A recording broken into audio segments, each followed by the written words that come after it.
अब हम आपकी मुलाकात करवाते हैं। हमारे साथ तकवा अहमद इस वक्त मौजूद हैं।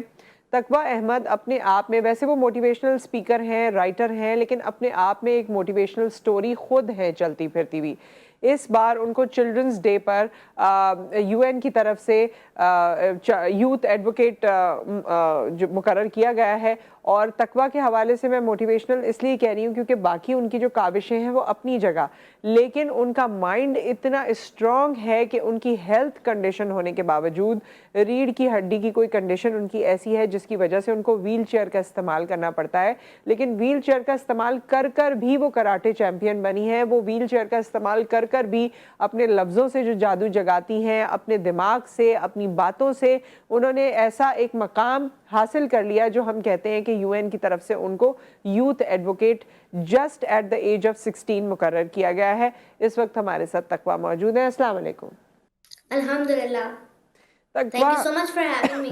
Thank you pleasure. और तकवा, हम इस फोरम से आपको मुबारकबाद पेश करना चाहते हैं। यूनाइटेड नेशंस की आप यूथ एडवोकेट हैं एंड आई होप कि आपके ज़रिए से यूथ की आवाज़ हर जगह पहुँचे। बहुत शुक्रिया आपका, इंशाल्लाह ज़रूर पहुँचेगी। और मैं यहाँ पे एक छोटी-सी करेक्शन करना चाहूँगी that I am the first advocate of UNICEF Pakistan. UNICEF Pakistan की ओह मैं यस। यूथ एडवोकेट हूँ, हाँ हाँ, पाकिस्तान।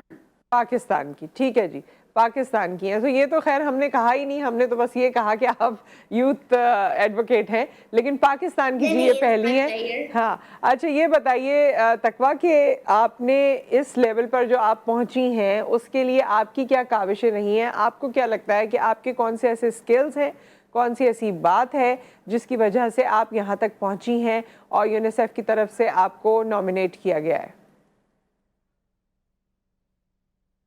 जी, बिल्कुल इसमें बहुत सारी कोशिशें की हैं छोटी एज से ही, क्योंकि 6 इयर्स की एज से ही मैंने हम्म मोटिवेशनल स्पीकिंग का, पीस प्रमोटिंग का काम स्टार्ट कर दिया था।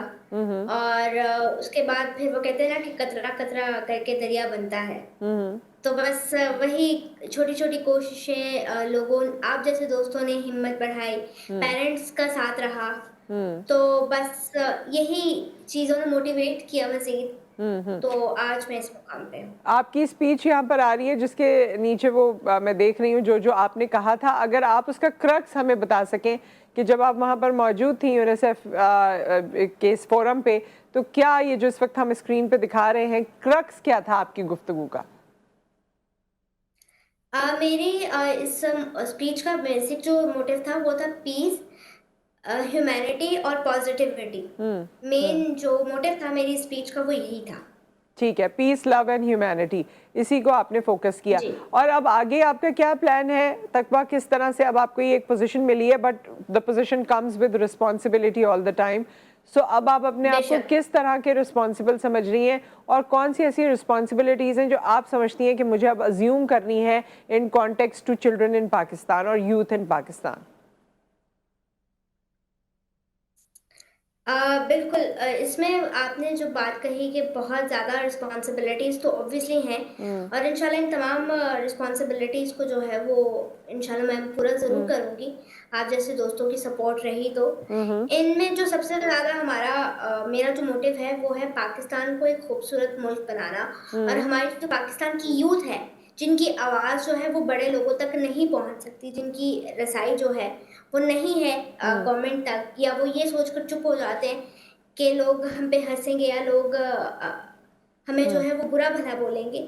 उनकी आवाज़ को मुकाम बाला तक पहुँचाना, और पाकिस्तान के मसाइल जो कि हैं, इंक्लूसिव एजुकेशन है, इंक्लूसिव सोसाइटी है, मेंटल हेल्थ है, क्लाइमेट चेंज है, राइट।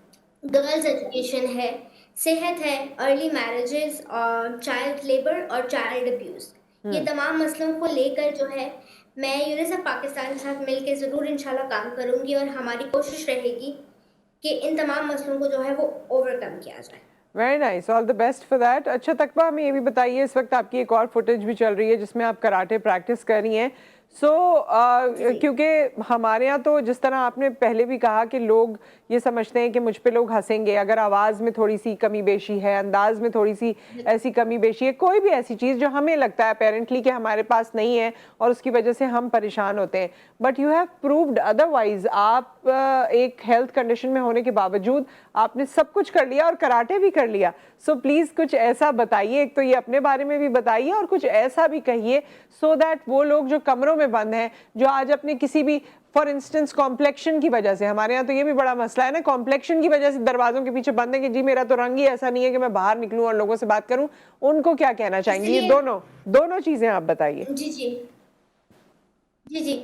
मैं सबसे पहले यही कहना चाहूँगी that I wish to be a role model for the persons with special needs hmm. By showing the world that physical limitation can not limit the true potential of an individual. Very और जो nice. दूसरी आपने youth की बात कही वो ये है कि अल्लाह पाक ने हमें बहुत सारी नेमतों से नवाजा है बेशक। और इन नेमतों को आपस में बांटना ही असल नेकी और इबादत है। बेशक, बेशक, बिल्कुल सही। और ये भी मैं आपकी तरफ से जानना चाहती हूँ ना कि अगर कोई स्पेशल नीड आपको है, अगर आपको ये लगता है कि आप दुनिया से थोड़े मुख्तलिफ इन एनी वे और आप डरते हैं, परेशान होते हैं, तो उन लोगों को आप क्या कहेंगी? उस यूथ को, उन बच्चों को आप क्या कहेंगी? कैसे दुनिया को फेस करें और कैसे अपना पोटेंशियल सबके सामने लाएं?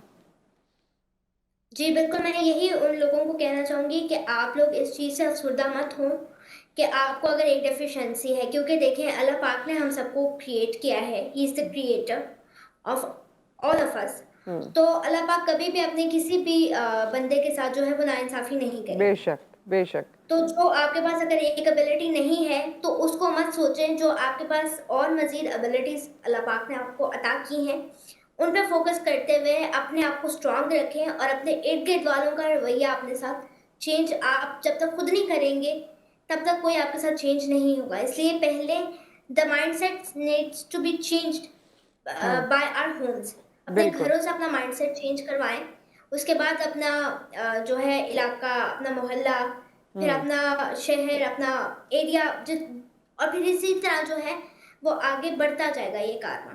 बिल्कुल। अभी बहुत जैसे आप इब्तिदा में जो जी, बात कर रही थी जी। उम, वो जो बारिश वाली आप बात कर रही थी मसनूई बारिश का, तो इसके मुतालिक भी मैं कहना चाहूँगी यहाँ पे कि क्लाइमेट चेंज हमारे पाकिस्तान में एक बहुत बड़ा मसला है। जी। आप देखें तमाम जो तरक्की पज़ीर ममालिक हैं, वहाँ पे सफाई का ख़ास ख़्याल रखा जाता है। हुँ, और वहाँ पे जो है इन तमाम प्लेसेस को जो कि टूरिस्ट प्लेसेस हैं, उनका ख़ास ख़्याल रखा जाता है, उनको बिल्कुल सही। ख़ास खूबसूरती से रखा जाता है। राइट। हमें हमें चाहिए कि हम अपने पाकिस्तान को भी वैसा ही करें। हमें ओनरशिप और माइंडसेट को चेंज करना ठीक है, है बिल्कुल। और ताकि ये तमाम मसलों को जो है हम ओवरकम कर सकें। सही। थैंक यू सो मच तकवा, बहुत-बहुत शुक्रिया आपका। आप हमारे साथ मौजूद रहीं और जो माइंड है, मैं हमेशा कहती हूँ that's a very powerful machine जो अल्लाह ताला ने आपको दी हुई है, हमें दी हुई है। इसका इस्तेमाल करके इंसान कहाँ से कहाँ पहुँच सकता है। एग्ज़ाम्पल इस तकवा जिनको आपने इस वक़्त देखा, तकवा अहमद, और उसके अलावा भी जो आपकी सोच है वो जितनी मज़बूत होगी, उतना ही आपका गोल ज़्यादा अचीवेबल होगा। एक ब्रेक आ गया, ब्रेक के बाद वापस आते हैं। पाकिस्तान के हवाले से किसने क्या गोल सेट किए हैं, इस पे बात करेंगे।